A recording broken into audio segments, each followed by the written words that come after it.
So we are well aware that this spring has been exceptionally hot and dry across much of Canada. And right now we have a lot of questions about what's coming in the summer months ahead. Well, now Environment Canada has some answers with news you might not want to hear. It will stay hot and drier than usual in some areas all the way through to August. Dave Phillips is the senior climatologist for Environment and Climate Change Canada. He joins us again this morning from Barrie. Good morning, Dave. Good morning, Anne-Marie. This is a closer look at the projections for June, July, and August, and you can see that much of the country looks warmer than normal. We'll share that with you in just a moment. So why is the summer shaping up to be hotter and drier?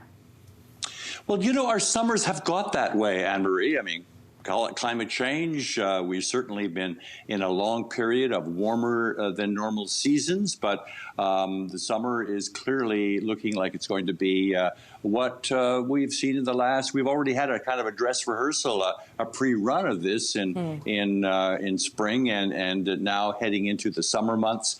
It is clearly going to be that. It's typically, when you see it from coast to coast, it's really southerly air that comes into our area. Hot, humid conditions, a desert air in the west, and tropical air here in the east. And so it's typically the weather gets into a blocking situation where it just doesn't move. It just stays put. It's getting stale day after day, and it's easy to forecast. Tomorrow is going to look like yesterday. And certainly that's not the situation for the whole summer. We get that interspersed with extreme weather. We are a country not just of winter extreme weather. We also get it in the warm season. Yeah, well, but I was going to say we saw that last year out in BC when we had the heat dome, when we had deaths from the heat last summer.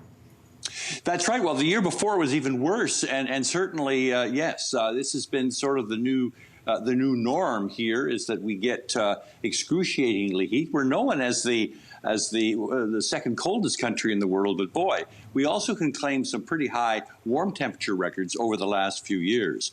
But I think right now what we're seeing also a very dry conditions. We've had dry conditions for the late winter and spring.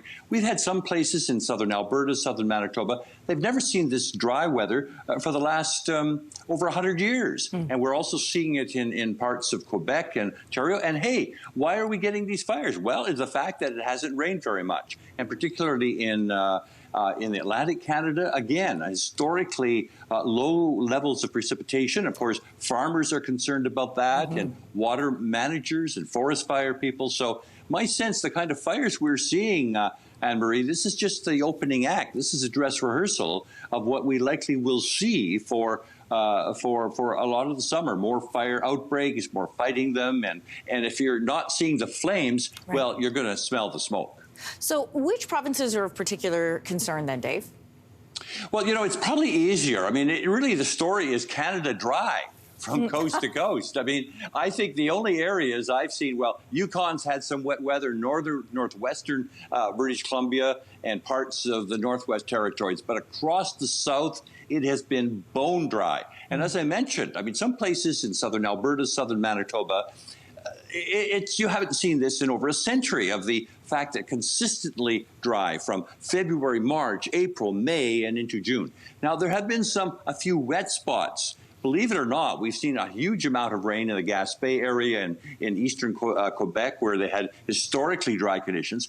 But Anne-Marie, pick your poison. I mean, if you get the rain, it comes too fast and it runs off, and you don't get to absorb it and help the crops that are growing. So my sense is that the entire country is in a situation. And you know, you want a balance in life, you want a balance in weather. And we need moisture right now to balance things off. Right now, we're into a moisture deficit.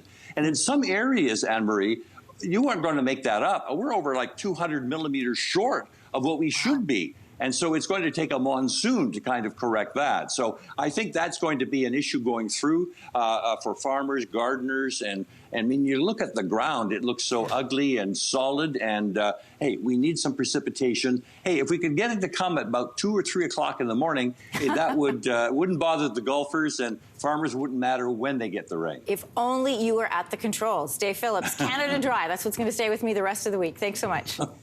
Okay, Anne-Marie, bye-bye.